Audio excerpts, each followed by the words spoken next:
है, जो नहीं पढ़ा लिखा वो भी बोलता है। क्या? देखिए, यथा व्रतधारिणम वटुम दृष्ट्वा, जैसा व्रतधारी है, संयम है, नियम है, तपस्वी है, ऐसा वटुम बोल दो ब्रह्मचारी, उसको देखकर, बालक को देखकर समन्वयति, वो समन्वय करता है। क्या समन्वय करता है? तो बता रहे देखे, नूनम अस्य पितरो ब्राह्मणो इति, निश्चय इसके माता पिता संस्कारी ब्राह्मण होंगे कोई घर के, तब ये बालक कर रहा है। यदा कदा अपवाद होगा अलग बात है, इसके परिवार बहुत सुशिक्षित है, बहुत संस्कृत परिवार है, तभी ये बालक ये कर रहा है।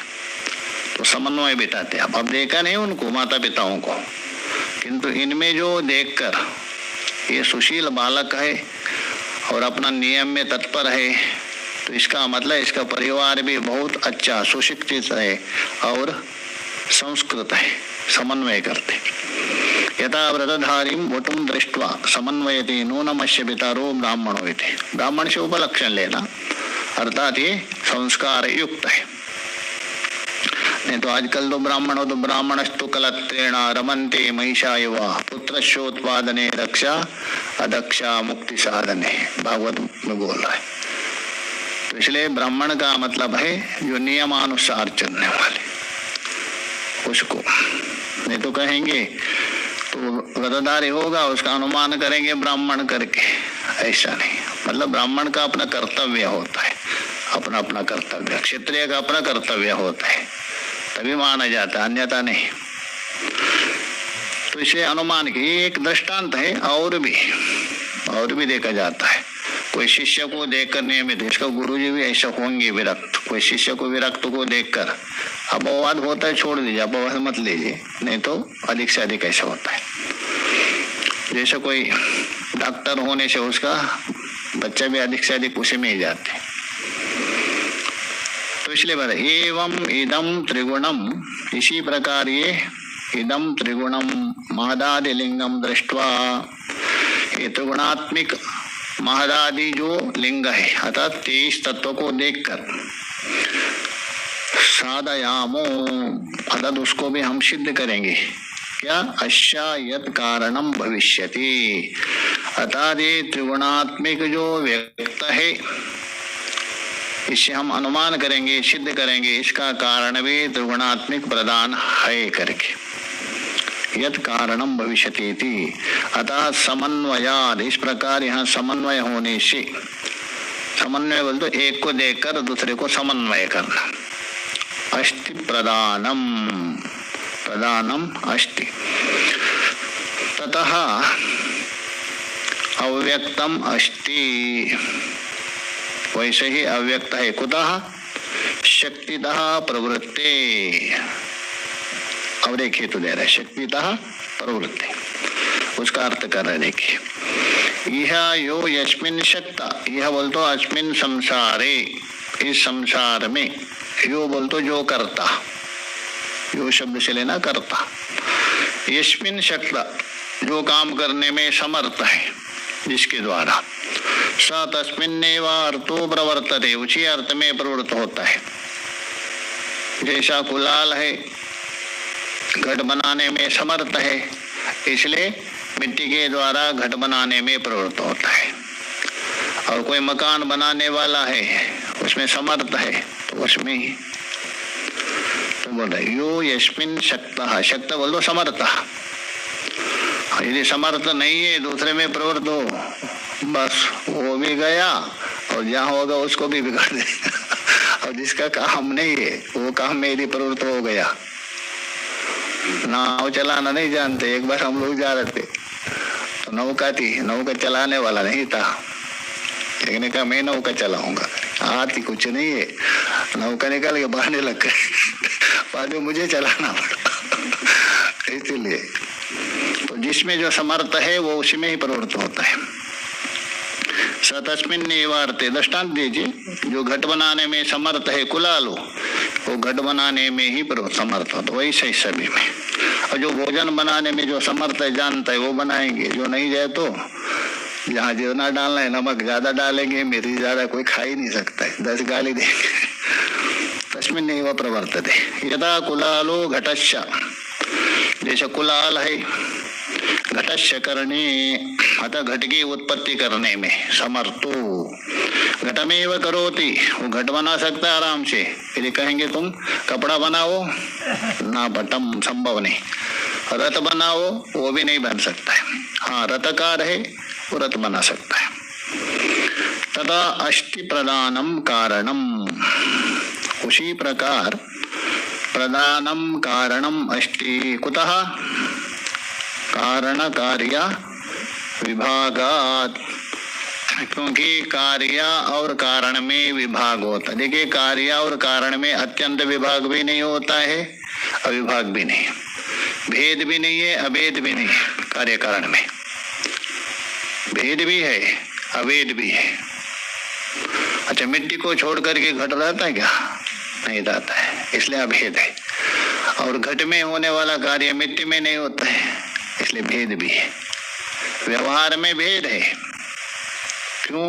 घट से जो जो कार्य होता है वो मिट्टी से नहीं कर सकते, इसलिए भेद है।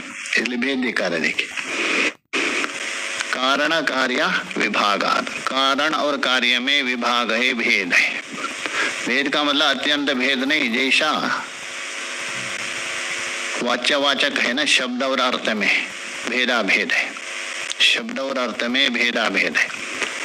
अत्यंत अभेद भी नहीं है, भेद भी नहीं, क्योंकि अत्यंत अभेद हो तो घट कहने से और घट का अर्थ बोध नहीं होगा, भेद है। मान लीजिए अत्यंत अभेद मान लिया, किसमें? शब्द और अर्थ में। लड्डू कहने से आपके मुख में तुरंत लड्डू आना चाहिए, नहीं आना चाहिए, अभेद है ना। अग्नि कहने से जीभ जलनी चाहिए, इसलिए अभेद नहीं। और भेद इसलिए नहीं है, घट लाओ घटो पटो नहीं लाते आप, घटी लाते, इसलिए अभेद भी है, इसलिए भेदाभेद मानते। तो वैसे ही यहाँ कार्यशः विभाग, इसलिए बोले करोति इति, उसको बता रहे। करोति इति कारणम, कारण किसको कहते हैं? करोति, जो करता है वो कारण। क्रियते इति कार्यम, जिसको किया जाता है वो कारण, जिससे किया जाता है वो कारण, जिसको किया जाता है वो कार्य।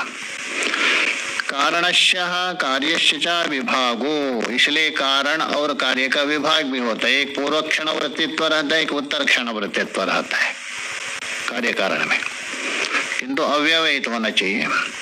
जैसा दिखा रहे, देखिए, यथा घटो, जैसे कार्य कौन हुआ? घट। दधि मधु उदकः पयसाम धारणे समर्थो, घट में आप दही भी रख सकते हैं, मधु भी रख सकते हैं, जल भी रख सकते हैं, दूध भी रख सकते हैं, अथवा धान भी रख सकते हैं, अथवा मिट्टी भी रख सकते हैं। मतलब यहाँ अधिकार है, दधि मधु उदकः पयसाम धारणे समर्थो का घटो न तथा तत्कारणम मृत्पिंडो वा, उसका कारण मिट्टी का ढेले में नहीं रख सकते। यदि मधु और दूध रखेगा तो आपको मिलेगा नहीं पीने के, रख ही नहीं सकते, इसलिए भेद हो गया किसमें? कार्य और कारण में। इसलिए बोल रहे मृत्पिंडो वा अथवा घटम निष्पादयति, तो इसलिए न तथा तत्कारणम, मृत्पिंडो वा घटम निष्पादयति, मिट्टी का ढेला क्या करता है? घट को उत्पन्न करता है, उल्टा नहीं कर सकते। घट मिट्टी के पिंड को उत्पन्न नहीं कर सकता है। मिट्टी के ढेले से क्या बना सकता है? उत्पादयति किम घटम निष्पादयति का मृत्पिंडो न च एवं घटो मृत्पिंडम, यदि कहे घट मिट्टी का ढेले को उत्पन्न करे, संभव नहीं। कारण कार्य को उत्पन्न कर सकता है, कार्य कारण को नहीं उत्पन्न कर सकता है। पिता पुत्र को उत्पन्न किया, पुत्र पिता को उत्पन्न नहीं कर सकता। एवं घटो मृत्पिंडम न निष्पादयति, नहीं हो सकता। इसका मतलब क्या है? दोनों में भेद है। एवं महदादिलिंगम, इसी प्रकार महदादिलिंग मतलब कार्यम दृष्टवा, यह लिंग का मतलब कार्य, महदादिलिंग कार्य को देखकर दृष्टवा अनुमीयते, अनुमान किया जाता है, क्योंकि महदादि में व्यवहार होता है, इसलिए एक व्यवहार नहीं हो रहा है ऐसा प्रधान है करके। अस्ति विभक्तम तत्कारणम, विभक्तम तत्कारणम अस्ति, इसलिए महदादियों से भिन्न विभक्त पृथक एक कारण है। जैसा घट से पृथक घट को उत्पन्न करने वाला उसका कारण कौन है, मिट्टी का ढेला है, वैसा। तो इसलिए अस्ति विभक्तम तत्कारणम यस्य विभागा इदम व्यक्तम, उसका ये विभाग है, विभाग बोल तो भेद देखा जाता है। इतश्च, इतश्च बोल तो इस हेतु से भी कारण है प्रधान। कौन है वो, अविभागाद वैश्वरूपस्य, अंतिम हेतु दे रहे। वैश्वरूपस्य अविभागाद, वैश्वरूप का अर्थ कर रहे देखिए। विश्वम, विश्वम बोल तो जगत, तस्य रूपम, विश्वम जगत, तस्य रूपम वैश्वरूपम, अर्थात विश्वरूप हो गया। जगत रूपम का अर्थ करे व्यक्ति, प्रकट। यह रूप का मतलब है प्रकट होना, क्योंकि जहाँ आकृति हो रूप हो वही प्रकट होता है। आकृति और रूप ना हो तो प्रकट नहीं होगा। इसमें रूप नहीं है वो प्रकट हो सकता है, दिखता है क्या। तो इसलिए विश्वम का अर्थ किया जगत और रूपम का अर्थ किया व्यक्ति। तो अर्थ हुआ जगत जो प्रकट है। विश्वरूपस्य भावो, ये हो गया आपका विश्वरूप। किंतु कारिकाकार ने क्या कहा, वैश्वरूप बताया ना, तो उसको बता रहे। विश्वरूपस्य भावो वैश्वरूपः, अर्थात विश्वरूप का जो भाव है वही वैश्वरूप है। अण प्रत्यय किया, भाव में अण हो गया। शूद्र में वह शौद्र, छंदोग्य में आता है शूद्र में वह शौद्र, स्वर्त में अण है। तो यहाँ भाव ले रहे धर्म। तो विश्वरूपस्य भावो, भाव अर्थ में अण प्रत्यय के आदि अच्छ का वृद्धि होता है। तद्दिचेषु अजामदे, तस्य अविभागात्, उसका अविभाग है। किसका, वैश्वरूप का। तो वैश्वरूप का मतलब है सारा ब्रह्मांड, जो सारा ब्रह्मांड है उसका अविभाग होता है। अविभाग का अर्थ कर रहे हैं अविभागात् प्रधानम अस्ति। अविभाग का मतलब अभिन्नता, अविभाग का मतलब अभिन्नता। संपूर्ण जो ब्रह्मांड है, अध्यार कर दिए, प्रलय काल में अविभाग होता। अविभाग बोल तो अभिन्नता होती। तो अभिन्नता हो रही मतलब किसी ना किसी में जाके एक ही भाव हुआ है। किसमें हो रहा है, कारण में, क्योंकि कार्य अपना कारण में ही लीन होते हैं।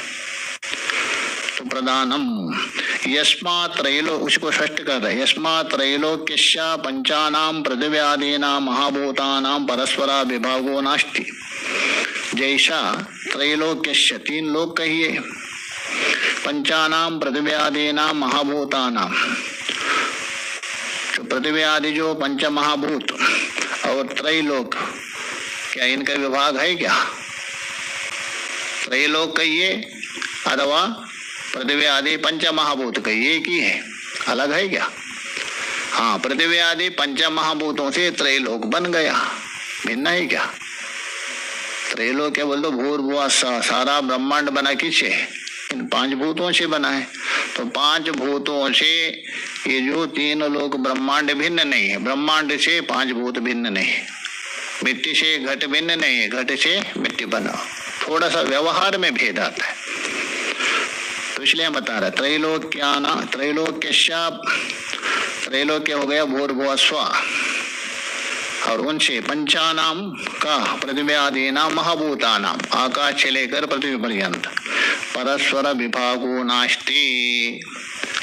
परस्पर विभाग नहीं कर सकते आप। हाँ, व्यवहार को लेके विभाग भले ही कर दीजिए, किंतु परस्पर विभाग नहीं कर सकते। मिट्टी से घट को बिल्कुल अलग नहीं कर सकते।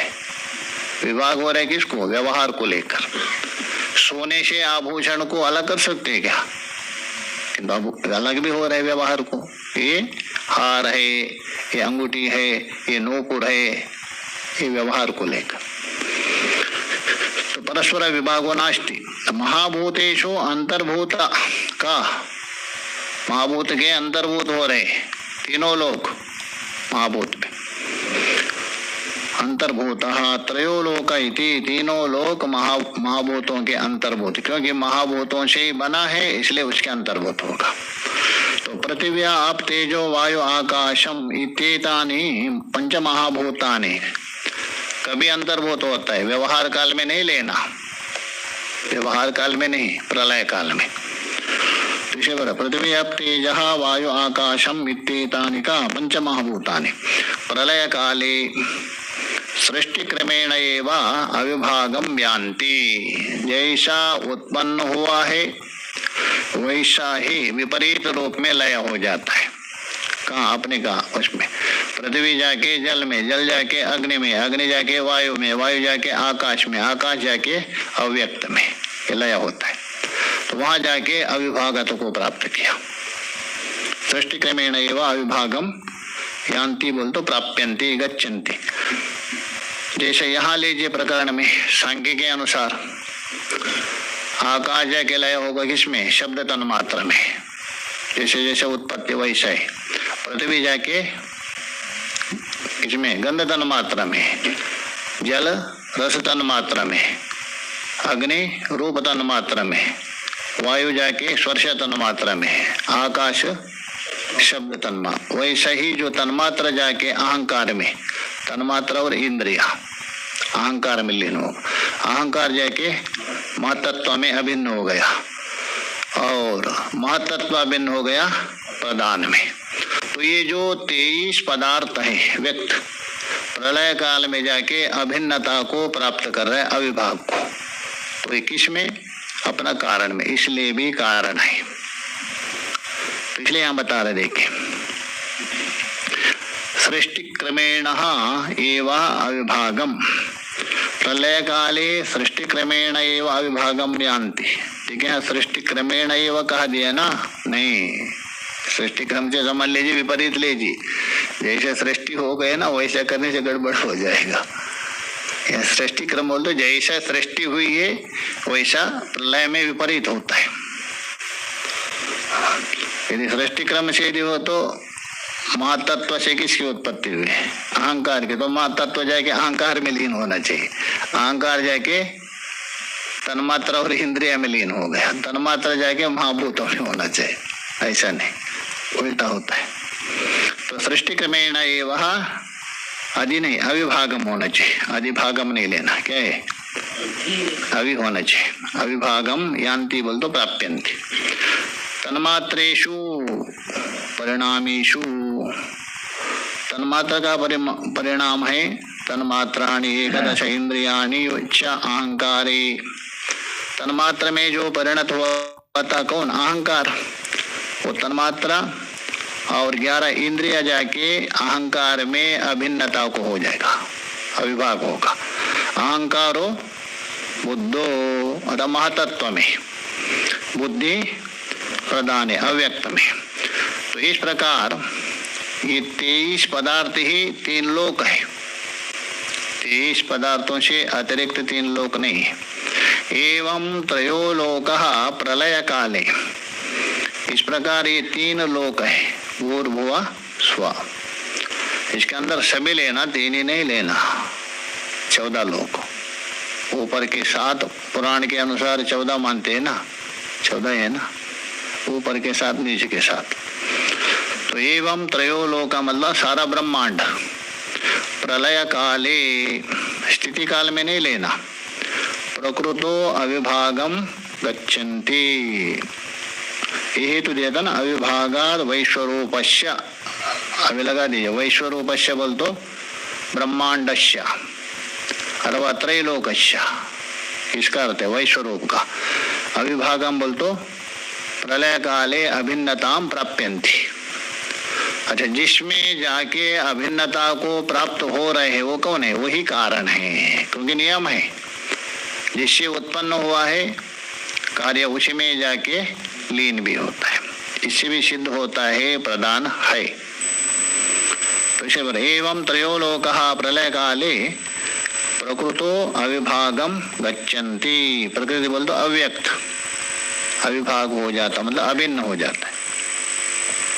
तस्मात् अविभागाद, इसलिए अविभाग होने से, अविभाग मतलब व्यवहार काल में ये कार्य है ये कारण है अलग हो रहा था, किंतु उस समय में अभिन्न होने से क्षीरा दधिवत, जैसे क्षीर दधि है उसी प्रकार दूध और दही के समान, व्यक्ता अव्यक्तयोर, दूध से दही बना उसी प्रकार व्यक्त अव्यक्तयोर अस्ति अव्यक्तम।